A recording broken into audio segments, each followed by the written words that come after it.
untuk saat ini tidak mungkin mengomentari semuanya sebelum panjenengan nanti mengirim file PTK-nya. Tapi saya tahu ketika panjenengan tidak ngirim itu karena memang masih menunggu untuk adanya masukan. Maka pengalaman kalau sudah dinilai tidak bisa direvisi, saya tidak akan menilai di hari ini atau hari besok.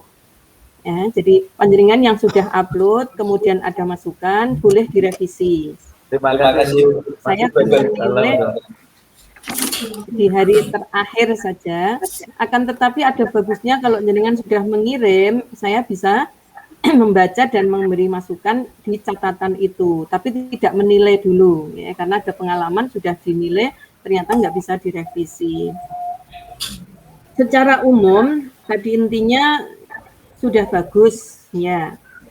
Hanya ada beberapa catatan yang saya sampaikan secara umum saja. Yang pertama, judul itu dibuat yang spesifik bisa, atau ketika umum, jenengan harus membatasi pada pembatasan masalah. Misalnya, ketika jenengan sudah hanya mencantumkan pada mata pelajaran PAI, maka di pembatasan masalah harus dipertegas materi yang mana. Atau lebih bagus, langsung dimunculkan di judul itu. Tapi beberapa teman-teman tadi sudah begitu ya. Sudah seperti itu, tapi seandainya jenengan pingin di judulnya itu umum, maka di pembatasan masalah harus dibatasi. Yang dibatasi apa? Dibatasi pada materinya. Yang kedua, mulai dari judul sampai pada semua isi proposal, bahkan nanti isi laporan, disusun yang sistematis Bapak Ibu, yang konsisten. Konsisten maksudnya begini, judul itu boleh mendahulukan, di dalam PTK itu kan komponen judul itu kan ada apa yang mau ditingkatkan, dengan apa, di mana, dan kapan. Ya, jadi kan itu boleh dirubah. Misalnya, penerapan metode ini dalam meningkatkan ini di sini tahun ini, itu boleh. Atau dibalik, peningkatan ini dengan menggunakan ini di sini pada tahun ini. Ya, jadi boleh mana yang mau didahulukan. Tapi yang konsisten mulai dari awal sampai akhir. Rumusan masalah, tujuan, latar belakang masalah, nanti sampai indikator kinerja, ataupun di beberapa hal hipotesisnya, itu konsisten.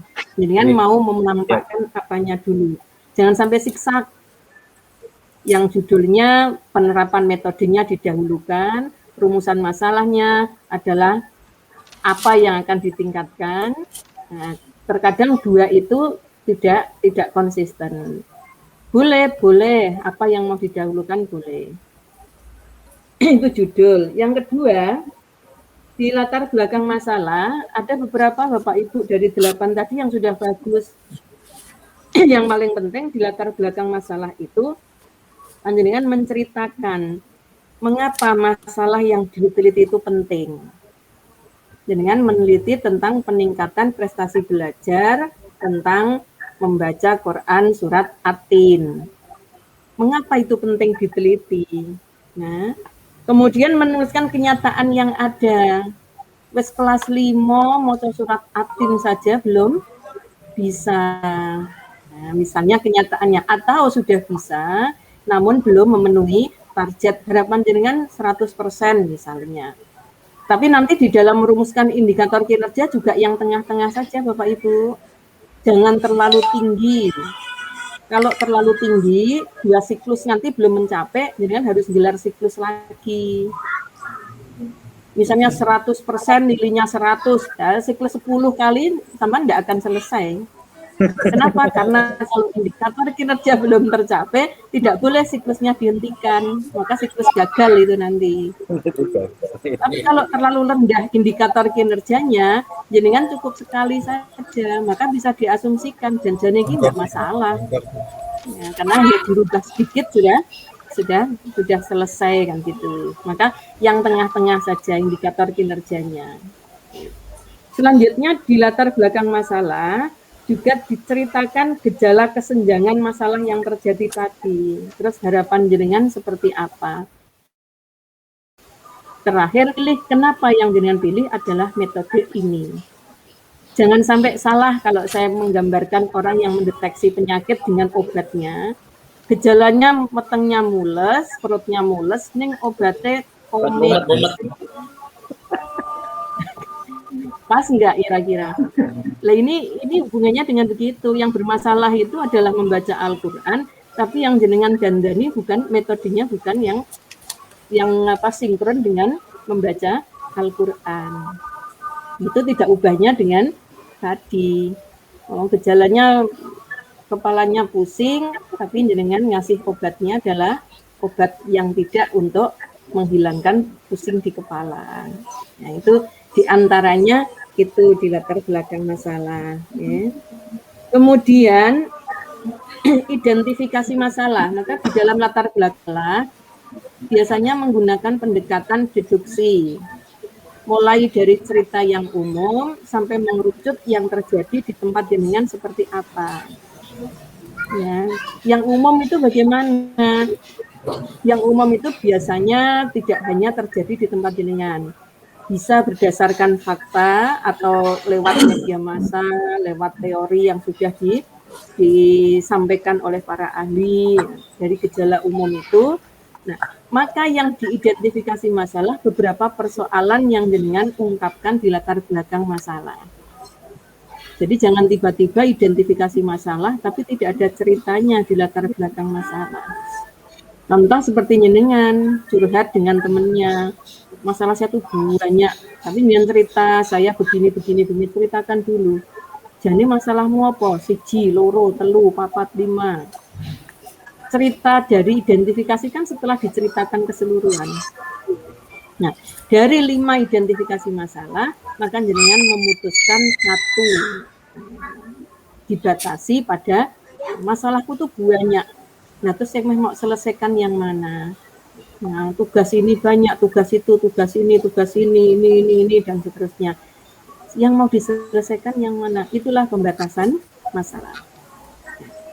Kemudian di rumusan masalah, ya, betul tadi yang disampaikan Pak Ibnu dan Pak Wan, panjenengan tidak perlu merumuskan masalah banyak-banyak karena berkonsekuensi dengan tindakan dan hasil penelitian.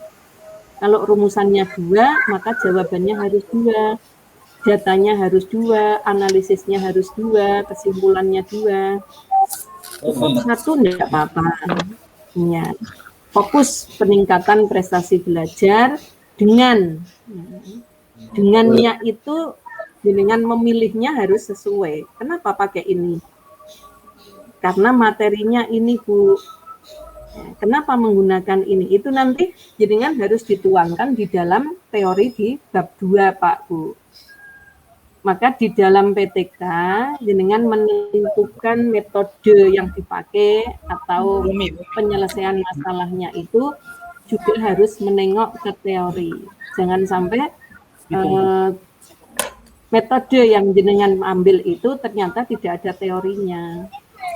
Yaitu modifikasi saya sendiri, Bu. Modifikasi harus tahu persis dengan langkah-langkah dari metode yang akan dipilih itu tadi. Kemudian tujuan penelitian itu mudah, Pak Bu. Disamakan persis saja dengan rumusan, tinggal mengubah kalimatnya. Dari kalimat tanya dibuat kalimat pernyataan. Misalnya jika di rumusan masalahnya, apakah model pembelajaran kooperatif melalui STAD dapat meningkatkan pemahaman siswa? Tadi yang pemahaman dikasih masukan buat yang bisa diukur. Nanti akan susah untuk alat atau instrumennya. Maka rumusan tujuannya itu disesuaikan ya, untuk mengetahui penerapan metode ini dalam meningkatkan ini, atau untuk mendeskripsikan atau mengetahui peningkatan ini melalui metode ini. Itu rumusan tujuan. Kemudian manfaat, pastikan ada siswa, manfaat bagi guru, dan manfaat bagi sekolah. Di bab 2, teorinya saudara harus mengambil grand teori dari variabel yang ada, Pak Bu. Kalau misalnya punyanya Pak siapa tadi yang diceritakan, hasil belajar dengan media gambar video. Pastikan dengan punya teori tentang peningkatan prestasi belajar dan teori tentang media gambar video. Langkah-langkahnya seperti apa, itu nanti yang dituangkan di dalam action-nya. Maka sudah tergambar di bab 3. Di bab 3, langkah-langkah di dalam PTK itu perencanaan, isi perencanaan diantaranya yang membuat RPP-nya. Isi RPP-nya yang rigid sesuai dengan langkah-langkah metode yang digunakan. Ya, jadi di langkah-langkah membuat PTK dengan langkah-langkah pelaksanaannya itu berbeda. Kalau langkah PTK kan menentukan masalah, menentukan judul, tapi yang dimaksud langkah-langkah di dalam proposal PTK ini adalah langkah-langkah action-nya. Perencanaan isinya apa? Dengan menentukan, membuat RPP-nya, menentukan observernya nanti siapa, kerjasamanya, membuat instrumennya. Di actionnya atau pelaksanaannya itu jenengan tuliskan langkah-langkah yang harus jenengan lakukan. Sebenarnya RPP itu ya itu, entah itu mau di PTK-kan maupun untuk mengajar, mestinya langkah-langkahnya itu adalah detail. Ya, harus diapakan, harus apa, sesuai dengan langkah metode ini. Termasuk tadi yang dipilih Bu Rista, tutor sebaya. Teori tentang tutor sebaya itu pelaksanaannya bagaimana? Mungkin enggak ketika daring. Masih mungkin Bu, lah gimana caranya? Mereka saling video call misalnya. Harus direncanakan dari sekarang. Itu diantaranya. Kemudian langkah berikutnya hipotesisnya. Hipotesisnya juga dibuat yang yang konsisten. Hipotesis itu kan dugaan sementara ya, berupa statement bahwa metode ini dapat meningkatkan ini. Itu dibuat yang konsisten dengan awal judulnya. Mau dituliskan apanya dulu, yang mau ditingkatkan baru apa yang digunakan untuk meningkatkan atau sebaliknya. Nah, di bab 3 itu isinya adalah metodologi penelitian. Maka bab 3 itu harus sudah rinci. Metode penelitian itu beda dengan metode pengambilan data.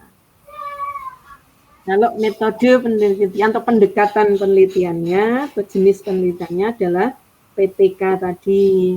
Tapi metode pengambilan datanya itu berbeda. Ada observasi, wawancara, ada tes. Tapi kan kalau mengukur prestasi belajar, pemahaman, itu mesti ada tesnya. Berbeda kalau yang ditingkatkan adalah motivasi atau meningkatkan apa. Tapi kalau prestasi itu mesti ada instrumennya, ada tesnya. Karena untuk mengukur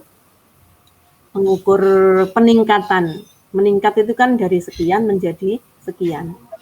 Nah, oleh karena itu di dalam menentukan indikator kinerja, maka jenengan di latar belakang masalah harus menginfokan kondisi sekarang itu bagaimana.